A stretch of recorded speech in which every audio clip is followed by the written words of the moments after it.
Ղազարյան, ինչու է ճանապարհը երկու մասի բաժանել։ Որ մասում քաղաքացին է, որ մասում ասենք եպիսկոպոսն է։ տոկոս չկա։ Բա ինչու ճանապարհը այսպես բաժանել եւ այսքան ոստիկան բեր կանգնացրել, ինչ վտանգ եք տեսել։ Վտանգ չենք տեսնում, անհրաժեշտություն է հասարակական կարգ ապահովելու համար։ Բա հասարակական կարգ ինչ որ մեկը ինչ որ վտանգ ներկայացնել այստեղ որ այսքան ոստիկան եք վերել։ Եկեղեցու հոգևոր հայրերը ինչ վտանգ կարող են ներկայացնել։ Եկեղեցու հոգևոր հայրերը վտանգ չեն ներկայացնում, թույլ կտակ ես նոր պատասխանեցի ձեր մյուս գործընկերներին։ Մեզ չեք պատասխանել։ Ես ասում եմ մյուս գործընկերներին հայրերը։ Դե դրա համար ասում եմ մենք էլ Ինչ հրահանգ եք ստացել։ Ժողովուրդ ջան, Ինչ հրահանգ եք ստացել։ հարգելի լրագրողներ, եթե ուզում եք ինչ-որ ձեր հարցերին պատասխանեմ,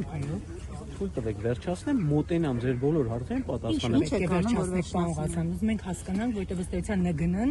հայտարարություն է տարածել, զսպվածության հորդորի կոչ է արել։ Հիմա փորձում ենք հասկանալ ինչ հրահանգ։ Նորից եմ կրկնում, հիմա դուք չեք լսում իմ հորդորը, ասում եմ վերջացնեմ, թե ինչը կվերջացնեմ, թույլ տվեք ես իմանամ։ Վերջացնեմ, կմոտենամ ձեր բոլորի հարցերին, սպառիչ կպատասխանեմ։ Մենք օպերատիվ տվյալներ կա, պարոն Ղազարյան, հնարավոր սադրանքների վերաբերյալ։ Մեր լրագրողները